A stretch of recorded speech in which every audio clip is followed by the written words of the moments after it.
자, 지난 시간에 우리 5.18 민주화 운동에 대해서 배워봤죠? 바로 1980년 5월 18일에 있었기 때문에 5.18 광주 민주화 운동이다 이렇게 부르죠.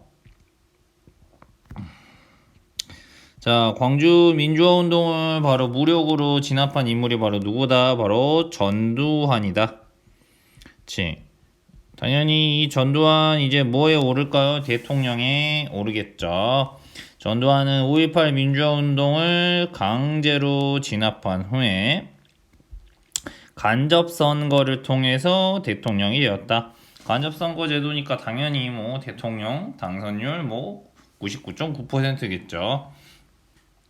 전두환이 한 이 내용은 전두환 정부는 신문과 방송을 통제해서 정부를 비판하는 내용은 내보내지 않고 유리한 내용만 전하도록 하였다. 바로 대표적인 게 바로 이런 언론을 탄압했다라는 것이.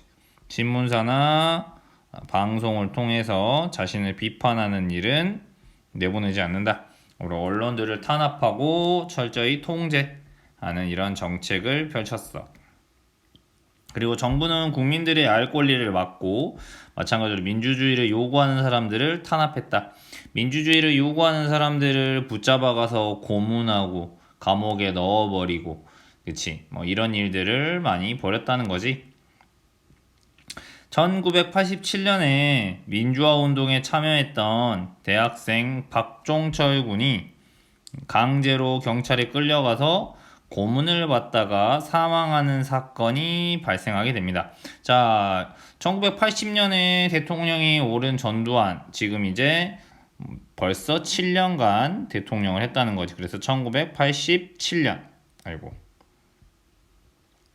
자, 1987년이 되었는데, 1981년 초에 바로 대학생 박종철 군이 경찰에게 고문을 당해서 사망하는 사건이 발생한다. 그게 바로 박정철군 고문치사 사건입니다.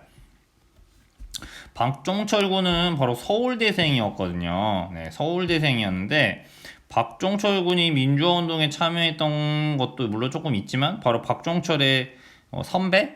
이런 사람들을 조사한다면서 이 박종철군을 잡아다가 원래 경찰이 우리 시민들의 그런 자유나 이런 걸 제한하고 체포를 하려면 영장이라는 걸 받아야 되죠. 검찰이 판사한테 허락을 맡아서 체포해 가야 되는데 그냥 경찰이 자기들 마음대로 체포해 가고 그 다음에 가두고 고문을 한 것이죠. 심지어 여기서 무슨 고문들을 했냐면 물고문이다. 물고문이 뭐냐면 욕조에다 물 받아놓고 말 그대로 머리를 거기다 넣어가지고 숨을 못 쉬게 하고 계속 물 먹게 하고 뺐다가 너 지금 그 선배 어디 있는지 빨리 불러. 몰라요, 모릅니다 해도 물에 또 넣고 이런 고문들. 그 다음에 심지어 어떤 고문도 해? 전기 고문. 그 물에 젖은 몸에다가 전기를 꽂아가지고 전기를 트는 거야. 그러면 우리가 감전되잖아요. 그쵸? 이런 식의 고문들이 많았다.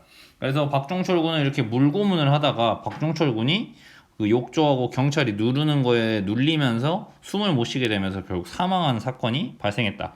근데 여기서 아주 유명한 코미디 같은 말이 있죠. 경찰이 대학생 박종철 군이 사망했다고 하니까 처음에 뭐라고 발표했냐면 아주 유명한 말이 경찰이 왜 대학생이 사망했습니까? 라고 했더니 경찰이 뭐라고 했냐? 책상을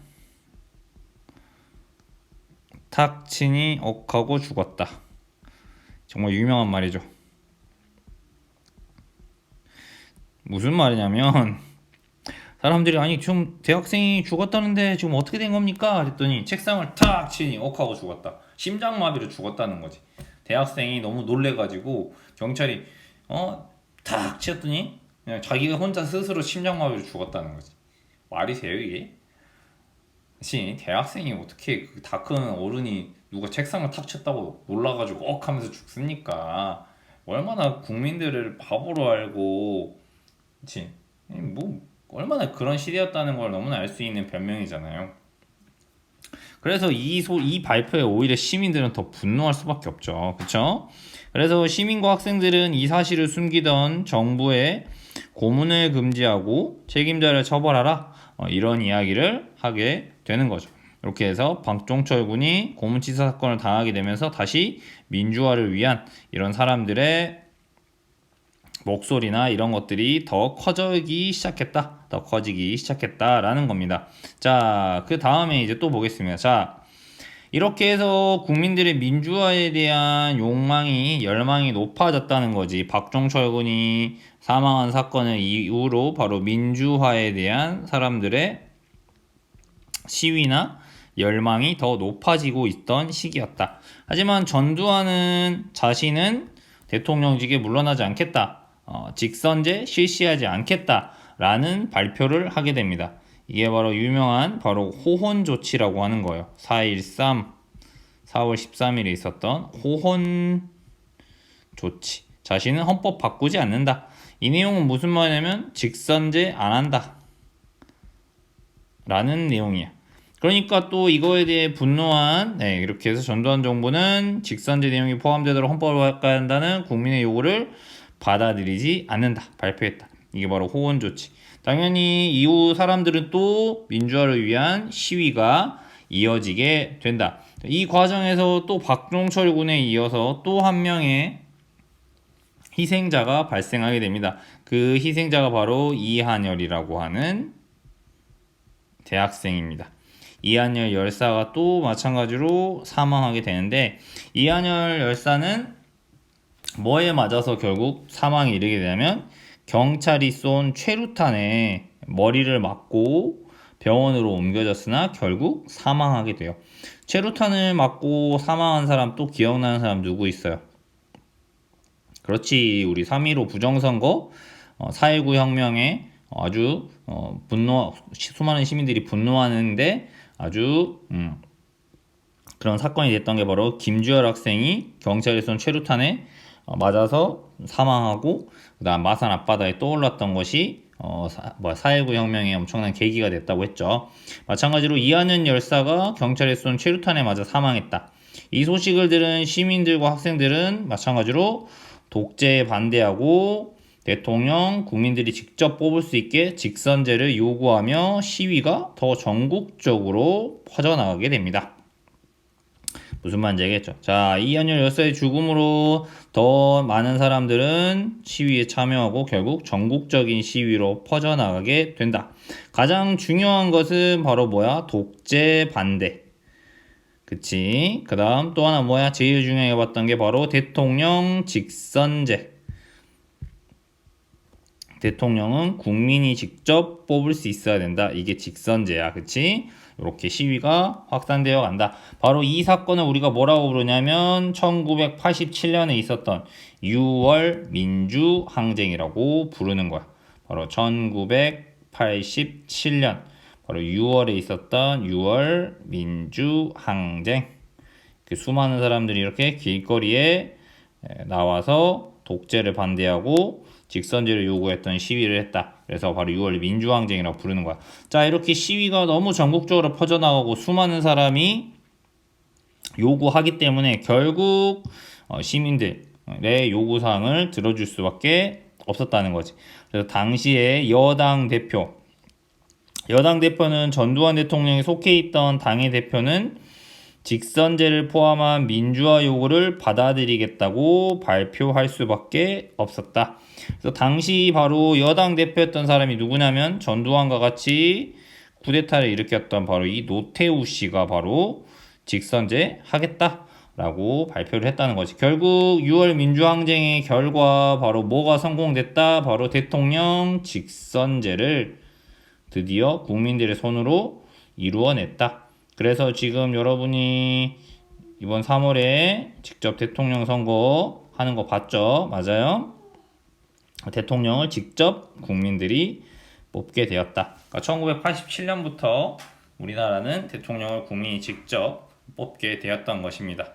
무슨 말인지 알겠죠? 자, 이렇게 6월 민주항쟁 당시 제주도에서도 그렇게 민주화 요구를 하며 시위하는 사람들, 대통령을 내 손으로, 그치? 직선제 요구하고 있죠.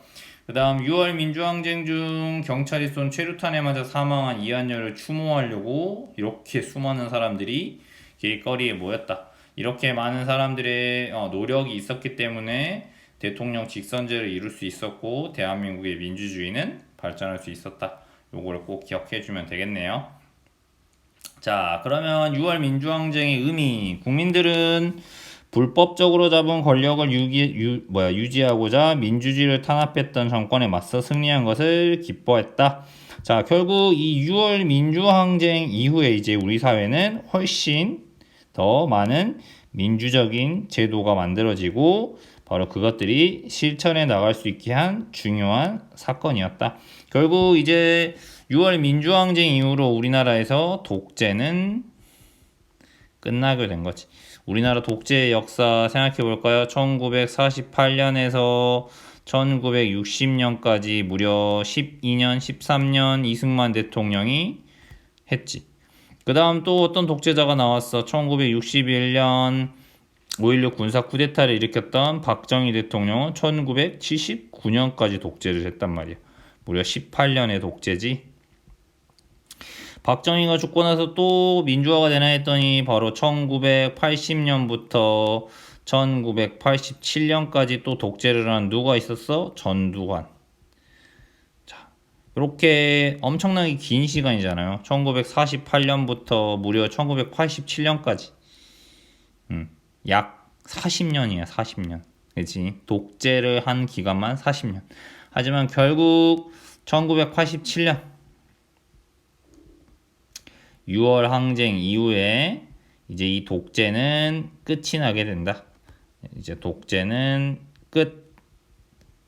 이제 우리 사회가 더 민주주의 사회로 본격적으로 더 발전하는 바로 그런 중요한 시기가 바로 이 1987년이다. 라는 거 꼭 기억했으면 좋겠어요. 자, 그러면 우리 또 마찬가지로 이 영화 넷플릭스나 이런데 아니면 유튜브 검색해보세요. 1987이라고 하는 영화가 있어요. 김태리 나오고 강동원 나오고 그 영화가 있는데 그 영화를 보시면 방금 선생님이 설명한 요 박종철 고문치사 사건부터 그치? 그 다음에 전두환의 이런 호언 조치, 그 다음에 이한열 열사의 사망, 그 다음에 마지막 6월 민주항쟁 요런 것들이 아주 자세히 영화로 잘 나와 있어요. 그래서 한 번쯤 보면서 보면은 좋을 것 같습니다. 6.29 민주화선언은 어떤 내용을 담고 있을까? 6.29 민주화선언은 대통령 직선제, 그치? 대통령 국민이 뽑는다. 그 다음 그동안 언론 탄압했으니까 언론, 신문이나 방송의 자유를 보장한다. 그 다음에 그동안은 중앙정부, 국가에서 모든 걸 했다면 지방자치제. 자, 이제 뭐 경기도, 충청남도, 그 다음에 각 시에서 자기가 스스로 어느 정도 결정할 수 있게 하겠다가 지방자치제예요. 나중에 설명드릴게요. 그 다음에 뭐 호남, 영남 이렇게 나눠져 있던 지역 감정을 없앤다. 이런 것들이 담고 있었다라는 것이죠. 좋습니다. 빨리 그림 봐주시면 될 것 같고요. 자, 가상면담을 하면 6월 민주항쟁의 의미 알아보기. 다음은 6월 민주항쟁과 관련된 사진들입니다. 사진을 보고 물음에 답해 봅시다. 박종철 추모 집회에 참여한 시민들, 직선제를 받아들이겠다는 정부의 발표에 기뻐하는 시민들, 이한열 기념관을 찾은 시민들입니다. 여러분이 만약 사진 속에 이 한 사람과 가상 면담을 한다면 사진 번호를 고르고 그 인물에 대한 면담의 질문과 또 여러분이 그것에 대한 답변을 한번 써보라는 이야기죠. 뭐 예를 들면 이렇게 하겠네요. 1번 선생님이 만약 1번을 고른다면 질문으로 지금 이 시위에 참여하신 이유는 무엇입니까? 이렇게. 그지? 이렇게 질문을 만들어 보면 좋을 것 같아요. 그러면 답변으로는 이제 여기 서 있는 요 마스크 쓰고 계시는 분이 입장이 돼서 답변을 하면 되겠죠. 저는 죄가 없는 박종철 군이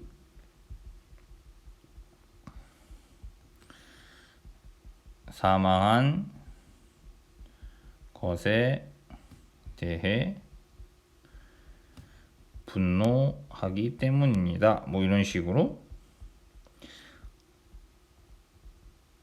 적어주면 되겠죠. 그쵸? 네. 고문은 사라져야 합니다. 뭐 이런 식으로. 네. 그 다음 또 뭐 질문을 또 해볼 수가 있겠네요. 그쵸? 그러면, 여러분이 요구사항은 무엇입니까? 이렇게 물어볼 수도 있겠죠? 그럼 이분이 뭐겠어요? 고문은 사라져야 합니다. 그치, 맞지? 그 다음 박종철 군을 죽음에 이르게 한 책임자. 그치? 경찰이 죽였으니까 책임자는 처벌해야 합니다. 그치? 그 다음 전두환 대통령 독재에서 물러나야 합니다. 그치? 국민의 인권 이런 것들을 지키지 못하는 대통령 물러나야 합니다. 이런 식으로 여러분이 한번 상상해 보는 거죠. 알겠죠? 두 번째, 6월 민주항쟁 하면 떠오르는 낱말 두 개를 보기에서 고르고 그 까닭을 써봅시다. 자, 선생님도 떠오르는 요 여러 가지 낱말들이 있네요. 6월 민주항쟁, 참여, 용기, 관용, 배려, 자유, 평등, 정의, 희망, 평화, 인권, 배움, 사랑, 믿음, 희생. 선생님은 1987 영화를 보면서 희생, 거기에 나오는 박종철 군의 희생, 그 젊은 꽃다운 나이에, 그 다음 또 마찬가지로 대학생이었던 이런 이한열 열사와 같은 이렇게 돌아가신 분들을 열사라고 하는데, 이런 분들의 희생이 있었기에, 그치?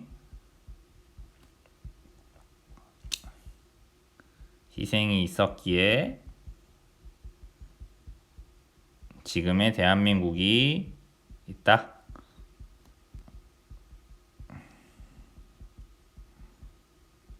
그렇게 생각해요. 실제로 우리나라는 다른 나라들 민주주의 생각해보면 굉장히 우리나라는 민주적으로 발달한 나라임은 맞잖아요. 그쵸? 다시는 이런 독재나 군사 쿠데타가 일어날 수 없는 그런 민주주의 국가가 바로 되었잖아요. 그 다음 또는 하나는 이 수많은 사람들의 참여였어요. 그 영화의 마지막 장면을 보면 선생님이 왜 이 용어를 고른지 아마 알 수 있을 거예요. 모든 사람들이 그렇게 참여하여 바로 잘못된 것을 바로잡고